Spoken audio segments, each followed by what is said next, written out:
Washing ಮಿಷಿನನ್ನು 2 ತಿಂಗಳಿಗೊಮ್ಮೆ ಹೀಗೆ clean ಮಾಡಿ. ಎಷ್ಟೇ ವರ್ಷ ಆದರೂ ವಾಷಿಂಗ್ ಮಿಷಿನ್ ಕೆಡೋದಿಲ್ಲ, ರಿಪೇರಿಗೂ ಬರೋದಿಲ್ಲ. ಬಟ್ಟೆ ಕೂಡ ತುಂಬ ಚೆನ್ನಾಗಿ ಕ್ಲೀನ್ ಆಗುತ್ತೆ. ಮನೆಯಲ್ಲಿ ಇರುವ ಈ ಒಂದು ವಸ್ತು ಸಾಕು, ವಾಷಿಂಗ್ ಮಿಷಿನ್ ಹೊಸದರಂತೆ ಇರುತ್ತೆ.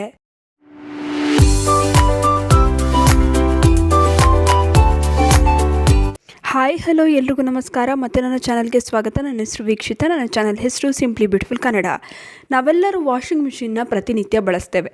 ಆದರೆ ವಾಷಿಂಗ್ ಮಿಷಿನ್ನಲ್ಲಿ ಪ್ರತಿದಿನ ಬಟ್ಟೆ ಚೆನ್ನಾಗಿ ಕ್ಲೀನ್ ಆಗೋದಿಲ್ಲ ಅಂತ ಯೋಚನೆ ಮಾಡ್ತೇವೆ. ಆದರೆ ವಾಷಿಂಗ್ ಮಿಷಿನ್ ಕ್ಲೀನ್ ಇದೆಯಾ ಅಂತ ಯೋಚನೆ ಮಾಡ್ತೀವ? ಖಂಡಿತವಾಗಿಯೂ ಇಲ್ಲ. ಅಟ್ಲೀಸ್ಟ್ ನಾವು 2 ತಿಂಗಳಿಗೊಮ್ಮೆ ಆದರೂ ವಾಷಿಂಗ್ ಮಿಷಿನ್ನ ಕ್ಲೀನ್ ಮಾಡಬೇಕು. ಯಾಕಂದರೆ ಇದರಲ್ಲಿ ತುಂಬಾ ಕೊಳಕು ಕೂತಿರುತ್ತೆ, ಗಲೀಜಿರುತ್ತೆ, ಹಾಗೆಯೇ ಬಟ್ಟೆ ಕೂಡ ಇದರಿಂದ ಚೆನ್ನಾಗಿ ಕ್ಲೀನ್ ಆಗೋದಿಲ್ಲ. ಹಾಗಿದ್ರೆ ಹೇಗೆ ಇದನ್ನು ಕ್ಲೀನ್ ಮಾಡ್ಬೋದು, ಯಾವ ರೀತಿ ಕ್ಲೀನ್ ಮಾಡೋದು ಅಂತೇಳ್ಬಿಟ್ಟು ನಾನಿವತ್ತು ತಿಳಿಸ್ಕೊಡ್ತಾ ಇದ್ದೀನಿ. ಈ ರೀತಿ ಒಂದು ಸೊಲ್ಯೂಷನ್ನ ನೀವು ಮಾಡಿ ಈ ವಾಷಿಂಗ್ ಮಿಷಿನ್ಗೆ ಹಾಕಿದ್ರೆ ಸಾಕು, ನಿಮ್ಮ ವಾಷಿಂಗ್ ಮಿಷಿನ್ ತುಂಬಾ ಕ್ಲೀನ್ ಆಗುತ್ತೆ. ಹಾಗೆ ಯಾವುದೇ ಕಾರಣಕ್ಕೂ ರಿಪೇರಿಗೂ ಕೂಡ ಬರೋದಿಲ್ಲ.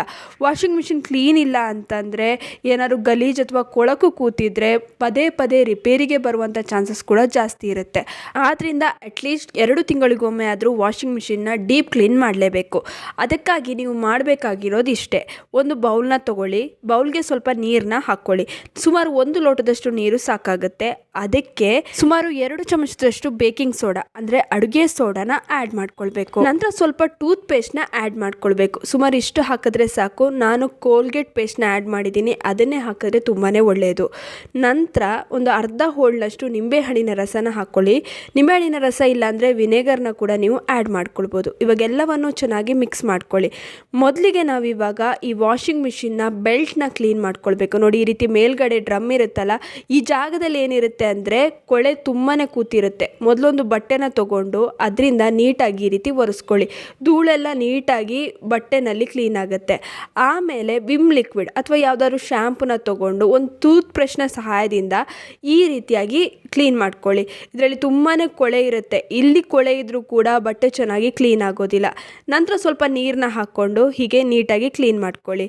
ನಿಮ್ಮದೇನಾದರೂ ಫ್ರಂಟ್ ಲೋಡ್ ಆಗಿದ್ದರೆ ಅದನ್ನು ಕೂಡ ನೀವು ಇದೇ ರೀತಿ ಒಂದು ಬ್ರಷ್ನ ಸಹಾಯದಿಂದ ಉಜ್ಜಿ ಕ್ಲೀನ್ ಮಾಡ್ಕೊಳ್ಬೇಕಾಗತ್ತೆ. ಯಾಕಂದರೆ ಈ ರೀತಿ ರಬ್ಬರ್ನ ಕೆಳಗಡೆ ತುಂಬಾ ಕೊಳೆ ಕೂತಿರುತ್ತೆ. ನೋಡಿ, ಡಿಟರ್ಜೆಂಟ್ ಪೌಡರ್ನ ಹಾಕ್ತೀವಲ್ಲ, ಆ ಬಾಕ್ಸಲ್ಲೂ ಕೂಡ ತುಂಬಾ ಗಲೀಜು ಕೂತಿರುತ್ತೆ. ಅದರಿಂದ ಅದನ್ನು ಕೂಡ ನೀಟಾಗಿ ಒಂದು ಬ್ರಷ್ನ ಸಹಾಯದಿಂದ ಕ್ಲೀನ್ ಮಾಡ್ಕೊಳ್ಳಿ. ನಂತರ ಇದನ್ನು ಕೂಡ ನೀರಿಂದ ಸ್ವಲ್ಪ ತೊಳ್ಕೊಂಡ್ರೆ ಸಾಕು. ಇಷ್ಟಾದಮೇಲೆ ಮೇಯ್ನಾಗಿ ಕ್ಲೀನ್ ಮಾಡ್ಕೊಳ್ಬೇಕಾಗಿರೋದು ನೀವು ಈ ಫಿಲ್ಟರ್ನ. ಈ ಬಟ್ಟೆಯಲ್ಲಿ ಏನು ಕಸ ಇರುತ್ತಲ್ಲ ಅವೆಲ್ಲ ಹೋಗಿ ಈ ಫಿಲ್ಟರ್ನೊಳಗಡೆ ಇರುತ್ತೆ. ಇದನ್ನು ತುಂಬಾ ಚೆನ್ನಾಗಿ ಕ್ಲೀನ್ ಮಾಡ್ಕೊಳ್ಬೇಕು. ಇಲ್ಲ ಅಂತಂದರೆ ಬಟ್ಟೆ ಅಷ್ಟು ಚೆನ್ನಾಗಿ ಕ್ಲೀನ್ ಆಗೋದಿಲ್ಲ. ಇದರಲ್ಲೇ ಕೊಳೆ ಇರಬೇಕಾದ್ರೆ ಬಟ್ಟೆ ಹೇಗೆ ಕ್ಲೀನ್ ಆಗುತ್ತೆ ಹೇಳಿ? ಅದಕ್ಕೆ ಏನು ಮಾಡಬೇಕು, ಒಂದು ಟೂತ್ ಬ್ರಷ್ನ ಸಹಾಯದಿಂದ ಸ್ವಲ್ಪ ವಿಮ್ ಲಿಕ್ವಿಡ್ ಏನಾದರೂ ಹಾಕಿ ಈ ರೀತಿ ಚೆನ್ನಾಗಿ ಕ್ಲೀನ್ ಮಾಡ್ಕೊಳ್ಳಿ. ಜಸ್ಟ್ ಹೀಗೆ ಕ್ಲೀನ್ ಮಾಡ್ಕೊಂಡ್ರೆ ಸಾಕು, ತುಂಬಾ ಈಸಿಯಾಗಿ ಇದು ಕ್ಲೀನ್ ಆಗುತ್ತೆ. ನಂತರ ಇದನ್ನು ತೊಳೆದ್ಬಿಟ್ಟು ಈ ರೀತಿ ಕ್ಲೋಸ್ ಮಾಡ್ಕೊಳ್ಳಿ. ಇವಾಗ ಇದು ಕೂಡ ಕ್ಲೀನ್ ಆಯಿತು. ಆಮೇಲೆ ನೋಡಿ, ಫಿಲ್ಟರ್ನ ಕೆಳಗಡೆ ಏನಿರುತ್ತಲ್ಲ, ನಾವು ಓಪನ್ ಮಾಡಿದ್ದೀವಲ್ಲ, ಆ ಜಾಗದಲ್ಲೂ ಕೂಡ ಈ ರೀತಿ ಸ್ವಲ್ಪ ಕೊಳೆ ಇರುತ್ತೆ, ಗಲೀಜಿರುತ್ತೆ. ಇದನ್ನೆಲ್ಲ ನೀಟಾಗಿ ಹೀಗೆ ಈ ಬ್ರಷ್ನ ಸಹಾಯದಿಂದ ಕ್ಲೀನ್ ಮಾಡಿಕೊಂಡು ಸ್ವಲ್ಪ ನೀರನ್ನ ಹಾಕಿ ಬಿಟ್ಟು ಈ ಫಿಲ್ಟರ್ ಏನಿರುತ್ತಲ್ಲ ಕ್ಲೀನ್ ಮಾಡ್ಕೊಂಡಿರೋದು ಅದನ್ನು ಇದಕ್ಕೆ ಫಿಕ್ಸ್ ಮಾಡ್ಕೊಳ್ಳಿ. ಇವಾಗ ನಾವು ಡ್ರಮ್ನ ಕ್ಲೀನ್ ಮಾಡ್ಕೊಳ್ಬೇಕು.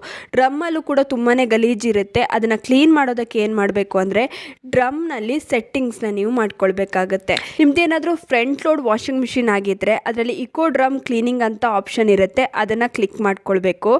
ಇಲ್ಲ ಟಾಪ್ ಲೋಡ್ ವಾಷಿಂಗ್ ಮಿಷಿನ್ ಆಗಿದ್ದರೆ drum cleaning, tub cleaning, eco tub cleaning ಇಲ್ಲ ಇಕೋ ಡ್ರಮ್ ಕ್ಲೀನಿಂಗ್ ಅಂತ ಆಪ್ಷನ್ ಇರುತ್ತೆ. ನೋಡಿ, ನಮ್ಮದರಲ್ಲಿ ಟಬ್ ಹೈಜಿನ್ ಅಂತ ಆಪ್ಷನ್ ಇದೆ, ಅದನ್ನು ಕ್ಲಿಕ್ ಮಾಡ್ಕೊಂಡಿದ್ದೀನಿ.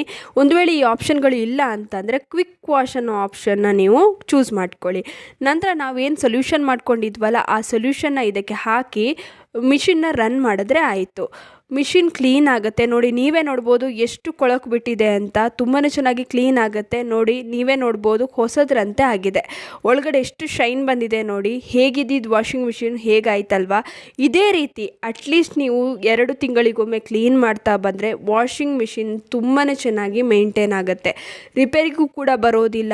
ಸುಮ್ಮನೆ ಸಾವಿರಾರು ರೂಪಾಯಿ ಹಾಳು ಮಾಡ್ಕೊಳ್ಳೋ ಬದಲು ಈ ರೀತಿ ಈಸಿಯಾಗಿ ಕೆಲವು ಮನೆಯಲ್ಲೇ ಇರುವ ವಸ್ತುಗಳಿಂದ ವಾಷಿಂಗ್ ಮಿಷಿನ್ನ ಕ್ಲೀನ್ ಮಾಡೋದ್ರಿಂದ ಬಟ್ಟೆಗಳು ಕೂಡ ತುಂಬಾ ಚೆನ್ನಾಗಿ ಕ್ಲೀನ್ ಆಗುತ್ತೆ. ಹಾಗೆ ವಾಷಿಂಗ್ ಮಿಷಿನ್ ಕೂಡ ಬಹಳ ದಿನದವರೆಗೆ ಬರುತ್ತೆ. ಇನ್ನು ಈ ವಿಡಿಯೋ ನಿಮ್ಮೆಲ್ರಿಗೂ ಇಷ್ಟ ಆಗಿರುತ್ತೆ ಅಂತ ಅನ್ಕೊಂಡಿದ್ದೀನಿ. ಹೇಗನ್ನಿಸ್ತು ಅಂತ ಕಮೆಂಟ್ ಸೆಕ್ಷನಲ್ಲಿ ತಿಳಿಸೋದನ್ನ ಮರಿಬೇಡಿ. ಆದಷ್ಟು ಈ ವಿಡಿಯೋನ ನಿಮ್ಮ ಫ್ರೆಂಡ್ಸ್ ಹಾಗೂ ಫ್ಯಾಮಿಲಿ ಜೊತೆ ಶೇರ್ ಮಾಡ್ಕೊಳ್ಳಿ. ಹಾಗೆ ಲೈಕ್ ಮಾಡೋದನ್ನ ಮರಿಬೇಡಿ. ನೀವಿನ್ನೂ ನಮ್ಮ ಚಾನಲನ್ನು ಸಬ್ಸ್ಕ್ರೈಬ್ ಮಾಡ್ಕೊಂಡಿಲ್ಲ ಅಂದರೆ ದಯವಿಟ್ಟು ನಮ್ಮ ಚಾನಲನ್ನು ಸಬ್ಸ್ಕ್ರೈಬ್ ಮಾಡ್ಕೊಳ್ಳಿ. ಹಾಗೆ ಪಕ್ಕದಲ್ಲೇ ಇರುವ ಬೆಲ್ ಬಟನನ್ನು ಕ್ಲಿಕ್ ಮಾಡಿ. ಹೀಗೆ ಪ್ರೋತ್ಸಾಹ ಕೊಡ್ತಾ ಇರಿ. ಪ್ರೋತ್ಸಾಹ ಕೊಡ್ತಿರೋ ನಿಮ್ಮೆಲ್ರಿಗೂ ತುಂಬಾ ಥ್ಯಾಂಕ್ ಯು.